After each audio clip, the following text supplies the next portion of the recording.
Hello my dear student, today is turn of our science book, so we study our science. So let's start. What is our science work today?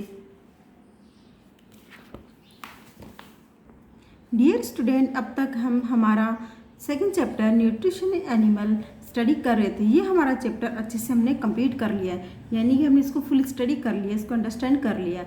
और इसके बाद में हमने इसका जो एक portion था एक्सरसाइज का first portion multiple choice question MCQ, ये हमने कंप्लीट कर लिए थे। आई होप आपने इनको नोटबुक में एज ए होमवर्क कर लिया होगा। उसके अलावा मैंने आपको असाइनमेंट भी दिए थे करने के लिए। I think you will done. And today's work is very short answer type question and short answer type question. ये इतना वर्क आज का हमारा रहेगा। आज हमें very short answer type question करने और शॉर्ट आंसर टाइप क्वेश्चन करने। तो देखिए फर्स्ट हमारा है which one is the hardest substance in our body. हमारी बॉडी का सबसे हार्डेस्ट सब्सटेंस कौन सा होता है? तो देखिए इसको हमने एक नोटबुक में दिया। So let's in our notebook. Dear student, हमारी बॉडी का जो सबसे हार्डेस्ट सब्सटेंस होता है वो क्या होता है? इनेमल। इनेमल कहाँ पाया जाता है? ये हमारे दांतों का जो वाइट वाला लेयर जो होता है उसको इनेमल कहा जाता है, और ये हमारी बॉडी का सबसे हार्डेस्ट सब्सटेंस होता है। सेकेंड क्वेश्चन है what kind of carbohydrates is digested in ruminants. Ruminants के अंदर किस प्रकार के कार्बोहाइड्रेट का डाइजेशन किया जाता है? तो आंसर देखिए सेल्यूलोज, यानी कि कार्बोहाइड्रेट में जो सेल्यूलोज पाया जाता है उसका डाइजेशन किसके द्वारा किया जाता है? रूमिनेट्स के द्वारा, यानी घास खाने वाले जीवों के द्वारा सेल्यूलोज जो एक प्रकार का कार्बोहाइड्रेट होता है इसी का डाइजेशन उनमें किया जाता है। थर्ड देखिए हमारा name the mode of nutrition of the organism which synthesize food in the small intestine. हमें न्यूट्रिशन के एक ऐसे मोड का नाम लिखना है जिसमें ऑर्गेनिज्म क्या करते हैं स्मॉल इंटेस्टाइन में, जिसमें फूड का सिंथेसाइजेशन होता है। तो यहाँ देखिए आंसर हमारा है स्पेरोफाइटिक न्यूट्रिशन, यानी स्पेरोफाइटिक न्यूट्रिशन एक इस प्रकार का मोड न्यूट्रिशन का मोड है जिसका सिंथेसाइजेशन कहाँ होता है? स्मॉल इंटेस्टाइन में। अब फोर्थ क्वेश्चन देखिए। तो देखिए सेप्रोफाइटिक न्यूट्रिशन जो होता है वो एक ऐसा मोड होता है जिसका जो फूड का सिंथेसाइजेशन कहाँ करता है? स्मॉल इंटेस्टाइन में। फोर्थ क्वेश्चन है what are the function of molars and premolars. हमें प्रीमोलर्स एंड मोलर्स दोनों के जो फंक्शन है वो बताने हैं। तो आंसर देखिए प्रीमोलर्स एंड मोलर्स दोनों के सेम फंक्शन होते हैं। तो फंक्शन देखिए फर्स्ट हमें एक ही लिखना है। देखिए chewing and grinding the food को चबाने का और ग्राइंड करने का काम मोलर्स और प्रीमोलर्स के द्वारा किया जाता है। नेक्स्ट हमारा define the term assimilation. Assimilation को डिफाइन करना है। तो आंसर देखिए the incorporation of absorbed nutrition into the cell component is called assimilation. Assimilation क्या होता है? जो भी खाना हम खाते हैं वो अब्जॉर्प्शन हो जाता है, उसके बाद में हमारी बॉडी के हर पार्ट में उसको प्रोवाइड करवाना, हमारी बॉडी को हर पार्ट को प्रोवाइड करवाता है। तो ऐसी प्रोसेस को क्या बोलता है? एसिमिलेशन कहा जाता है। आगे है what are the finger like projection in amoeba called. Amoeba के अंदर जो फिंगर लाइक प्रोजेक्शंस होते हैं उन्हें क्या कहा जाता है? तो आंसर देखिए finger like projection in amoeba is called pseudopodia. Amoeba के अंदर जो फिंगर लाइक प्रोजेक्शंस होते हैं उनको स्यूडोपोडिया कहा जाता है। ये हमारा आंसर रहेगा। सेवेंथ क्वेश्चन है what are food vacuoles. Food vacuoles क्या होते हैं? फूड वैक्यूल्स क्या हैं? तो आंसर देखिए food vacuole is the site which provide space for storage of minerals and nutrition. Food vacuole को हिंदी में रिक्तिकाएँ कहा जाता है, और ये एक ऐसी साइट है जो क्या करता है जो भी हम खाना खाते हैं उसको स्टोरेज करने के लिए, खाना में जो मिनरल्स और न्यूट्रिशंस हम लेते हैं उनको स्टोर करने के लिए, इकट्ठा करने के लिए स्पेस प्रोवाइड करवाता है, जगह देता है, तो उसे फूड वैक्यूल कहा जाता है, भोजन की रिक्तिकाएँ कहा जाता है। आगे है व्हाट आर ORS। ORS क्या होता है? ORS सब अच्छे से जानते हैं। ORS क्या होता है? ORS के बारे में देखिए ORS is a type of fluid replacement used to prevent and treat dehydration specially that due to diarrhoea. ORS एक ऐसे प्रकार का फ्लूइड होता है, घोल होता है जो क्या करता है, ये हमारी बॉडी के अंदर जब डिहाइड्रेशन हो जाता है, कब? डायरिया के दौरान, उल्टी दस्त जब होते हैं हमारी बॉडी में, तब हमारी बॉडी के अंदर पानी की कमी आ जाती है। तो ORS ऐसा घोल होता है, ऐसा फ्लूइड होता है जो पानी की कमी को, डिहाइड्रेशन का मीन होता है पानी की कमी को दूर करता है। तो ORS तब लिया जाता। तो यही हमारा ORS का आंसर रहेगा। तो ये तो हो गया आपके very short answer type question. अब हम करेंगे शॉर्ट आंसर टाइप क्वेश्चन। तो देखिए शॉर्ट आंसर टाइप क्वेश्चन में फर्स्ट देखिए give the function of different types of teeth and adult human. हमें एक एडल्ट ह्यूमन के अंदर कितने टाइप के, सबको पता है डिफरेंट टाइप्स के टीथ पाए जाते हैं, उनके फंक्शन हमें बताना। तो लेट्स सी अवर आंसर। तो आपका शॉर्ट आंसर टाइप में फर्स्ट क्वेश्चन है कि हमें डिफरेंट टाइप्स ऑफ टीथ होते हैं, इनके हमें क्या बताने हैं, फंक्शन बताने हैं। तो यहाँ ये आप डिटेल में हम ना करके शॉर्ट है तो हम एक टेबल करते हैं। तो टेबल देखिए, हमारी यहाँ table the 2.1 types of teeth in humans. Humans में टीथ के टाइप और देखिए इंसाइजर के नंबर कितने होते हैं, हर जाम में 4 होते हैं, तो टोटल 8 हो गए। और इनका फंक्शन क्या है, बाइटिंग एंड कटिंग, यानी फूड को बाइट करते हैं और फूड को कट करते हैं। सेकंड है कैनाइंस। कैनाइंस क्या करते हैं, ये नंबर 2 होते हैं, यानी इनकी क्वांटिटी हर जाम में 2 होते हैं। तो हमें अच्छे से पता, हमारी up side and down side 2 jars होती है, तो 2 में कितने हो गए, 4 हो गए। इनका काम होता है फूड को टीयर करना। नेक्स्ट है प्रीमोलर्स। प्रीमोलर्स हर जाम में कितने होते हैं, 4, तो दोनों जाम में कितने हो जाएंगे, 8, और इनका काम होता है च्यूइंग और ग्राइंडिंग। फिर लास्ट है हमारा मोलर्स। मोलर्स कितने होते हैं, 6 होते हैं। एक जाम में अगर 6 होते हैं तो दोनों जाम में कितने हो जाएंगे, 12 है, और इनका काम है च्यूइंग एंड ग्राइंडिंग। तो ये क्या हो गया, ये हमारा फंक्शन ऑफ टीथ हो गया। तो ये आपका फर्स्ट क्वेश्चन का आप आंसर शॉर्ट आंसर टाइप आप करोगे, तो आपका फर्स्ट क्वेश्चन का आंसर हो गया। अब हम करेंगे सेकंड क्वेश्चन। देखिए second question, how is digestive system different from an elementary canal. Digestive system alimentary canal से किस प्रकार डिफरेंट है। तो ये आंसर हम नोटबुक में करके रखा हुआ है, तो उसमें देखते हैं। देखिए alimentary canal is a part of digestive system. Alimentary canal digestive system का पार्ट होता है।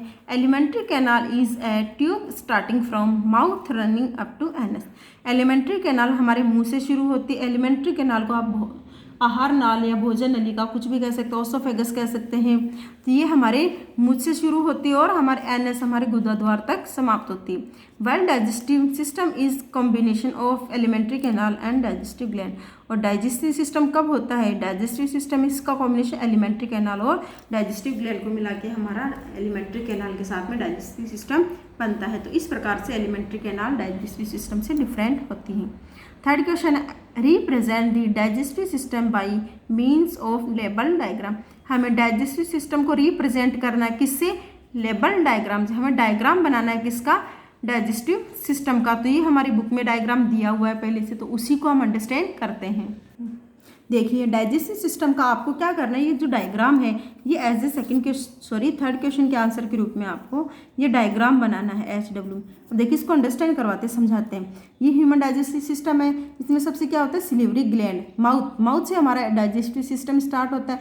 माउथ के अंदर क्या होता है, जो हमारी सिलिवरी ग्लैंड होती है, यानी लार की जो ग्रंथियाँ होती है, वो फूड को मॉइस्ट बनाने के लिए सिक्रेशन करती है। कौन करती है, सिलिवरी ग्लैंड जो होती है वो सलाइवा का सिक्रेशन करती है, ताकि जो भी भोजन हम खाते हैं माउथ में उसका मॉइस्ट करने में, उसको लसलसा बनाने में हेल्प हो सके। उसके बाद में ये जो आपकी ओसोफेगस है, जिसको आप एलिमेंट्री कैनाल बोल सकते हैं, ओसोफेगस बोल सकते हैं, फूड ट्यूब बोल सकते हैं, ये क्या करता है, इसको स्टमक के अंदर लेके आता है। अब स्टमक के अंदर लेके आता है तो ये कहाँ आता है, ये एलिमेंट्री कैनाल से। अभी यहाँ से माउथ से स्टार्ट होता है, ये आपकी यहाँ जो एनएस है यहाँ तक ये एलिमेंट्री कैनाल समाप्त होता है। तो जैसे ये फूड लेके आता है तो ये डायरेक्ट कहाँ लाता है, स्टमक में। स्टमक में जाता है सबसे पहले आपके स्मॉल इंटेस्टाइन। ये रही आपकी स्मॉल इंटेस्टाइन, जो कोइल्ड शेप है, ये क्या है आपकी स्मॉल इंटेस्टाइन। अब स्मॉल इंटेस्टाइन में जितना भी भोजन है वो लीवर के द्वारा क्या सिक्रेशन किया जाता है, बाइल जूस का।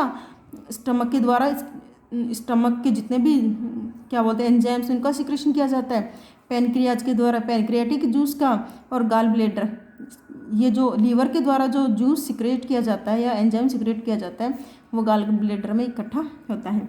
तो ये सारे एंजाइम्स का सिक्रेशन होता है। सिक्रेशन होने के बाद में ये क्या करता है, स्मॉल इंटेस्टाइन खुद भी अपना इंटेस्टाइनल जूस जो है उसका सिक्रेशन करता है। तो इतने सारे एंजाइम्स का, तो गाल ब्लेडर के द्वारा जो जूस का सिक्रेशन एंजाइम का सिक्रेशन किया जाता है। उसके बाद में जो आपकी पैनक्रियाज है, जिसके द्वारा पैनक्रियाटिक जूस का सिक्रेशन किया जाता है, लीवर के द्वारा बाइल जूस का, तो ये सब, और उसके बाद में स्मॉल इंटेस्टाइन के द्वारा एंजाइम्स का सिक्रेशन किया जाता है। क्यों किया जाता है, ताकि जितना भी हमारी बॉडी के अंदर हम फूड लेते हैं, लाइकेज, कार्बोहाइड्रेट्स, प्रोटीन्स, विटामिन, इनका ब्रेकडाउन हो सके। और पैनक्रियाटिक जूस के द्वारा क्या होता है, प्रोटीन का जो डाइजेशन है उसमें हेल्प करता है। तो हर एंजाइम के द्वारा अलग अलग प्रकार की फूड के ऊपर वर्क करते हैं ताकि डाइजेशन हो।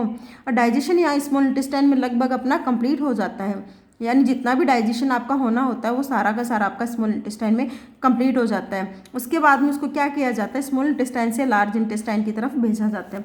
अब स्मॉल इंटेस्टाइन हमारी बॉडी का जो ऑर्गन सिस्टम है उसमें सबसे बड़ा पार्ट क्या होता है, स्मॉल इंटेस्टाइन। ये लगभग 6 मीटर लॉन्ग होता है। उसके बाद में स्मॉल इंटेस्टाइन से जितना भी फूड है वो स्मॉल इंटेस्टाइन के ऊपर जो वेलेज स्ट्रक्चर होती है, प्रोजेक्शन होते हैं जिनको विली बोलते हैं, उनके द्वारा उस फूड को अब्जॉर्व किया जाता है, यानी लिक्विड फॉर्म में बनाया जाता है। डाइजेशन में क्या होता है, जितना भी सॉलिड फूड हम लेते हैं उसको लिक्विड फॉर्म में कन्वर्ट किया जाता है। तो लिक्विड फॉर्म में कन्वर्ट हुआ तो स्मॉल इंटेस्टाइन की जो सरफेस है उसके ऊपर फिंगर लाइक स्ट्रक्चर्स होती है जिनको विलीज कहा जाता है। ये विलीज क्या करते हैं, उस फूड को अब्जॉर्व करते हैं, उस जो लिक्विड फॉर्म बनाई थी उसको अब्जॉर्व करते हैं। अब्जॉर्व इसलिए करते हैं ताकि वो पूरी बॉडी को सप्लाई कर सके। अब स्मॉल इंटेस्टाइन में जितना भी अनडाइजेस्टेड फूड है वो जाता है हमारा लार्ज इंटेस्टाइन में। लार्ज इंटेस्टाइन क्या करता है, उस अनडाइजेस्टेड फूड से वाटर और जितने भी सॉल्ट है जैसे कैल्शियम है, पोटेशियम, इनका अवशोषण कर लेता है ताकि वो बॉडी को वापस रिटर्न कर सके।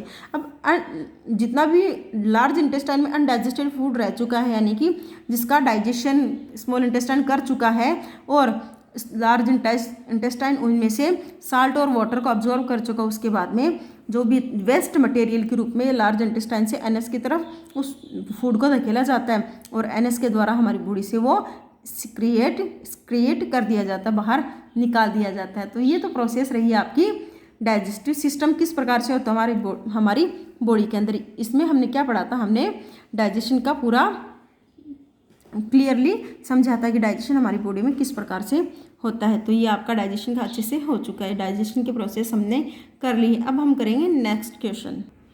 तो आपको क्या करना है, थर्ड क्वेश्चन में जस्ट ओनली आपको डायग्राम बनाना है, वो भी लेबल्ड, यानी आपको नेमिंग के साथ में जितने भी नेम्स है जैसे लार्ज इंटेस्टाइन, स्मॉल इंटेस्टाइन, ये लेबल के साथ में आपको लेबल्ड डायग्राम बनाना। आपको थ्योरी में कुछ नहीं लिखना है, ओनली जस्ट आपको डायग्राम बनाना है। फोर्थ क्वेश्चन है mention the name of steps in process of digestion. आपको क्या करना है, डाइजेशन के दौरान जो प्रोसेस होती है वो हमें मेंशन करनी है। तो ह्यूमंस के अंदर जो प्रोसेस होती है हम वो करेंगे, और हमें क्या बताया, रूमिनेशन में भी बताया गया, रूमिनेट्स के भी डाइजेशन का प्रोसेस बताया, लेकिन हमें क्या करना है, ह्यूमंस के अंदर जितने भी डाइजेशन होते हैं उनको समझाना। तो देखिए ये भी हमारी बुक में हम करेंगे। देखिए बच्चों हमें क्या पूछा, हमें स्टेप्स पूछे, किसकी, डाइजेशन की स्टेप्स पूछी है। तो देखिए हमारी बॉडी के अंदर 5 स्टेप्स होती हैं जिसमें क्या होता है, हम डाइजेशन करते हैं। फर्स्ट इंजेस्टन, डाइजेशन, अब्जॉर्प्शन, एसिमिलेशन और एग्जेशन। ये हमारी 5 स्टेप्स है जिनसे हम क्या करते हैं, फूड का डाइजेशन हमारी बॉडी में होता है या फिर हमें जिसे एनर्जी मिलती है। अब देखिए इनको हम डिटेल में करते हैं। तो देखिए बच्चों अगर वो ना करना चाहो तो आप ये कर सकते हो, steps for nutrition in animal. तो ये हमारे फोर्थ क्वेश्चन का आंसर है, सेम वही आंसर, अगर वो करना चाहते हो तो वो भी राइट है और ये करो तो ये भी सही है। तो देखिए 5 स्टेप्स है, इंजेस्शन, डाइजेशन, अब्जॉर्प्शन, एसिमिलेशन और एग्जेशन। ये आपकी 5 स्टेप्स है किसकी, हमें जस्ट नेम पूछा, हमें अगर डिस्क्रिप्शन पूछा होता तो हम डिटेल में इसे बताते, लेकिन हमें जस्ट स्टेप्स के नेम पूछी, तो ये हमारे 4th क्वेश्चन का आंसर हो जाएगा। अब हमारा 5th क्वेश्चन है, how does digestion take place in ruminants. Ruminants के अंदर डाइजेशन कैसे होता है, तो इसको हम करते हैं नोटबुक के अंदर। देखिए digestion in ruminants occurs sequentially in a 4 chambered stomach. Ruminants के अंदर जो डाइजेशन होता है वो 4 चैम्बर वाले स्टमक के रूप में होते हैं, यानी हम कह सकते हैं इनमें 4 स्टमक होते हैं, स्टमक के 4 चैम्बर होते हैं, 4 चैम्बर होते हैं जिनमें डाइजेशन होता है, किसमें, रूमिनेट्स में। Plant material is initially taken into the rumen where is processed mechanically and expose to bacteria that then can break down cellulose. अब क्या होता है, जितने भी प्लांट मटेरियल, हमें अच्छे से पता है रूमिनेट्स क्या खाते हैं, प्लांट मटेरियल, और जितने भी प्लांट मटेरियल होते हैं वो इनिशियली लिए जाते हैं और रूमेन के अंदर लिए जाते हैं, जो इनके स्टमक का पार्ट होता है उसके अंदर लिया जाता है, जहाँ ये प्रोसीड किया जाता है, यानी मशीनिकल जो प्रोसीजर होता है, जैसे ये फर्स्ट स्टमक में जाता है, फर्स्ट चैम्बर में जाता है, उसके बाद में सेकंड चैम्बर में वहाँ इसका अच्छे से उसको मशीनिकली प्रोसेस होती है, उसके बाद में 3rd चैम्बर, 4th चैम्बर, उसके बाद में इसका वापस में मुंह में आता है और उसके बाद में इसका एक्चुअल में डाइजेशन स्टार्ट होता है। तो ये क्या होता है, इसमें किसका ब्रेकडाउन करते हैं, जो घास खाते हैं उसमें जो सेल्यूलोज पाया जाता है उसका डाइजेशन रूमिनेट्स के द्वारा किया जाता है। तो ये आपका 5th क्वेश्चन का आंसर हो चुका है। आई होप आपको ये समझ में आया होगा। आज आपको कौन सा वर्क करना है एक बार वो वापस से देख लीजिए। तो देखिए आज आपका वर्क रहेगा very short answer type question और शॉर्ट आंसर टाइप क्वेश्चन। ये मैंने आपको अच्छे से समझा दिए, एक बार वापस से बता दी। तो थर्ड क्वेश्चन में आपको जस्ट इसका डायग्राम बनाना है, लेबल्ड आपको इसका डायग्राम बनाना है, नाम के साथ में डायग्राम बनाना है। ये आज आपका एज ए होमवर्क आप नोटबुक में करोगे, यही आज आपका साइंस का वर्क रहेगा। एंड आपको अगर कहीं कन्फ्यूज है तो आप कन्फ्यूजन है तो कमेंट करके हमसे पूछ सकते हो। आपको इस वीडियो को ज़्यादा से ज़्यादा लाइक और शेयर करता है। अगर कन्फ्यूजन है तो रिपीट कर रही हूँ, आपको कहीं कन्फ्यूजन है तो आप उसको कमेंट करके पूछ सकते हैं। ज़्यादा से ज़्यादा शेयर करना है और लाइक करना है। Thank you for watching this wonderful video. And next video में हम long answer type question, fill in the blanks, state whatever statement given below, true और फॉल्स, ये कुछ वर्क हमारा नेक्स्ट वीडियो के लिए रहेगा। नेक्स्ट वीडियो आई होप हम नेक्स्ट टाइम में करेंगे। इतना आज आपका वर्क हो चुका है। Thank you for watching this wonderful video. Have a nice day. Thank you so much.